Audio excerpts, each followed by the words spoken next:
తెలంగాణ రాష్ట్రం మేడ్చల్ జిల్లా కీసరగుట్ట శ్రీ రామలింగేశ్వరుడు స్వయంభూగా వెలసిన దివ్యక్షేత్రం.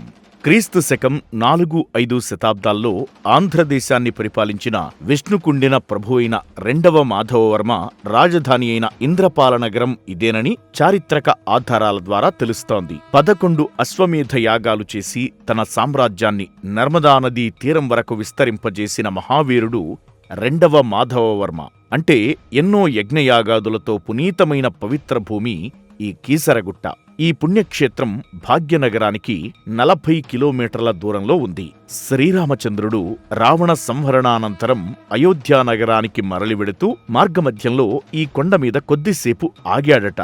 ఈ ప్రదేశ ప్రభావమేమో కాని శ్రీరామచంద్రుడు సీతాదేవి మనస్సులో ఒక ఆలోచన కలిగింది. రావణ బ్రహ్మ సంహరణానంతరం తాను నిర్వర్తిస్తున్న శివలింగాల ప్రతిష్టల్లో భాగంగా ఈ కొండపై శివలింగ ప్రతిష్ఠ చేయాలనే ఆలోచన కలిగింది. మహర్షులు ముహూర్తం నిర్ణయించారు. వెంటనే ఆంజనేయుని పిలిచి కాశీ నుంచి శివలింగాన్ని తీసుకురావలసిందిగా ఆజ్ఞాపించాడు కౌసల్యానందనుడు. రామాజ్ఞ కావడమే ఆలస్యం. రివ్వుమని ఆకాశంలోకి ఎగిరాడు మారుతి. కాని ముహూర్త సమయం సమీపిస్తున్నా కేసరీ నందనుని జాడలేదు. ఆలస్యమవుతోందని ఆలోచిస్తున్న శ్రీరాముని ఎదుట ప్రత్యక్షమయ్యాడు శంకరుడు. ఆత్మలింగాన్ని ఇచ్చి అదృశ్యమయ్యాడు. ముహూర్త సమయానికి ప్రతిష్ఠా కార్యక్రమాన్ని ముగించి ధన్యోస్మి సదాశివ అని మొక్కుకున్న శ్రీరామచంద్రుడు ఇంతలో 101 శివలింగాలను భుజాల మీద మోసుకుంటూ రామచంద్రుని ముందు నేలకు దిగాడు ఆంజనేయుడు. పరిసరాలను చూచి పరిస్థితిని అర్థం చేసుకున్నాడు మారుతి. తాను పడిన శ్రమంతా వృధా అయిందని అలిగి బాధతో తాను తెచ్చిన శివలింగాలను కొండపైన చెల్లాచెదురుగా విసిరేశాడు. ఆ శివలింగాలే ఈనాడు కొండమీద ఆలయ ప్రాంగణం వెలుపల దర్శనమిస్తుంటాయి.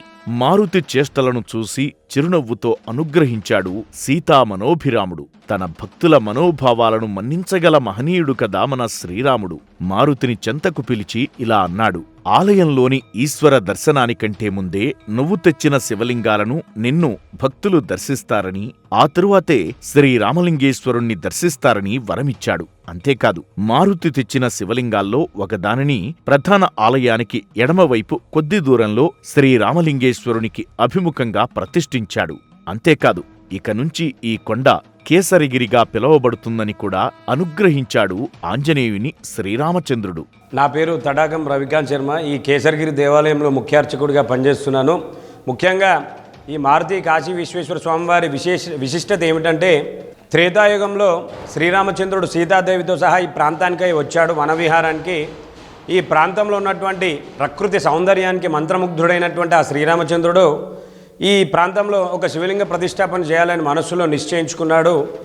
అయితే దానికి ఒక ముహూర్తం పెట్టుకొని హనుమంతుని శివలింగం తీసుకురావాల్సిందిగా కాశీకి పంపించాడు. అయితే హనుమంతుడు కాశీకి వెళ్ళాక అక్కడ ఎన్నో శివలింగాలు దర్శనమిచ్చాయి ఆయనకి.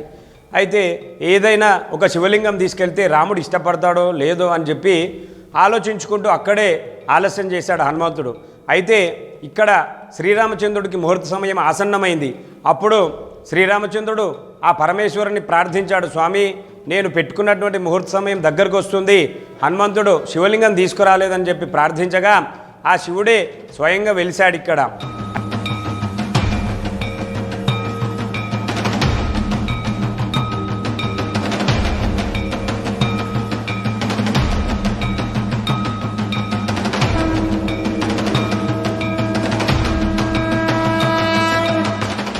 కేసరి ఆంజనేయుని తండ్రి కదా.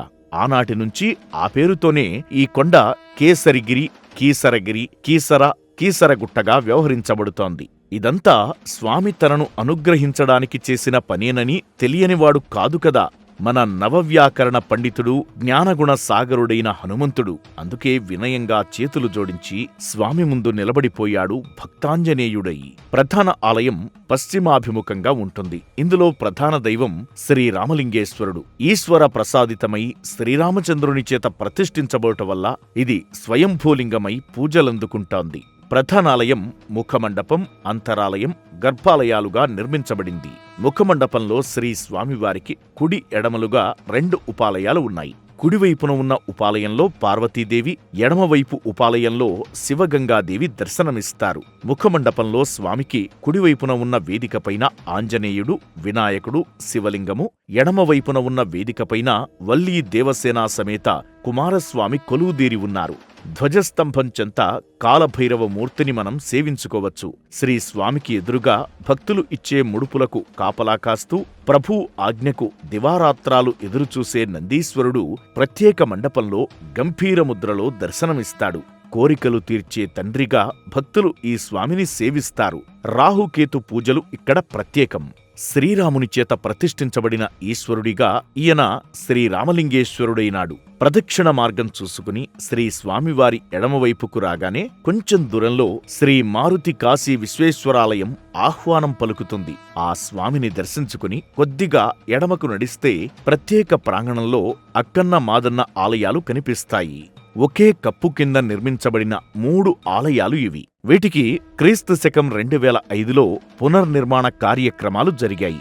గర్భాలయం, అంతరాలయం, వేరువేరుగా ముఖమండపం కలిపి నిర్మాణం జరిగింది. ఈ ఆలయాల్లో మధ్యగుడిలో శివ పంచాయతనాన్ని, వారికి కుడివైపు శ్రీ లక్ష్మీ నరసింహస్వామిని, ఎడమవైపు శ్రీ సీతాలక్ష్మణ సమేత శ్రీరామచంద్రమూర్తిని ప్రతిష్ఠించారు. ముఖమండపంలో చిన్న మందిరాలలో వివిధ దేవీ దేవతామూర్తుల విగ్రహాలను మనం చూడవచ్చు. కీసరగుట్ట రామలింగేశ్వర స్వామివారి దర్శనానికి వచ్చే భక్తులు గుట్ట కింద దిగువ భాగాన నుంచి మెట్ల ద్వారా నడుచుకుంటూ ఆలయానికి చేరుకుంటారు. వస్తున్న మార్గంలో చుట్టూ ఉన్న ప్రకృతి రమణీయతను చూస్తూ ముందుకు కదులుతారు. గర్భాలయంలోని శివలింగాన్ని అల్లంత దూరం నుంచే చూస్తూ పరమేశ్వరుడికి మొక్కుకుంటారు భక్తులు. భక్తితో గర్భాలయంలోని శివలింగానికి స్వయంగా భక్తులే అభిషేకాలు జరుపుకుంటారు. పంచామృతాలతో, సుగంధ పరిమళాలతో, గంధం, భస్మంతో అలంకరించి పూజలు జరుపుకుంటారు. అభిషేకం చేస్తున్న తరుణంలో భక్తుల మనస్సులో ఈ శివలింగాన్ని ఆ శ్రీరాముడు ప్రతిష్ఠించాడు అనుకుంటూ భక్తి తన్మయత్వంతో అభిషేకాన్ని జరుపుకుంటారు. భక్తులు మనస్సులోనే రామలింగేశ్వర, నిన్ను దర్శించుకున్నాం, మా కష్టాలను కడతేర్చు లింగేశ్వర అంటూ వేడుకుంటూ మొక్కుకుంటారు భక్తులు. రామలింగేశ్వర స్వామి అభిషేకం అనంతరం భక్తుల మోముల్లో శివయ్యను దర్శించుకున్నాం, మా కష్టాలన్నీ తీరుతాయి అనే సంతోషాన్ని వారి మోముల్లో చూడొచ్చు. అనంతరం ఉపాలయాలుగా ఉన్న ఆలయాల దర్శనానికి బయలుదేరుతారు భక్తులు.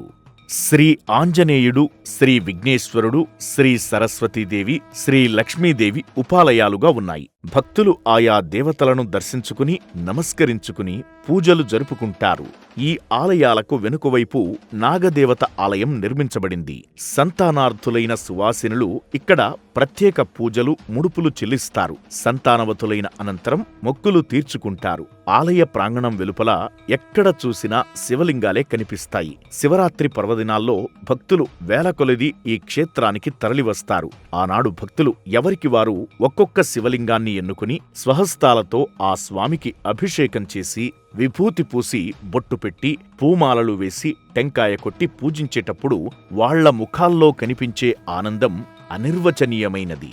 ఆలయానికి అభిముఖంగా దూరంగా కొండమీద మరొక భక్తాంజనేయ మందిరం కనిపిస్తుంది.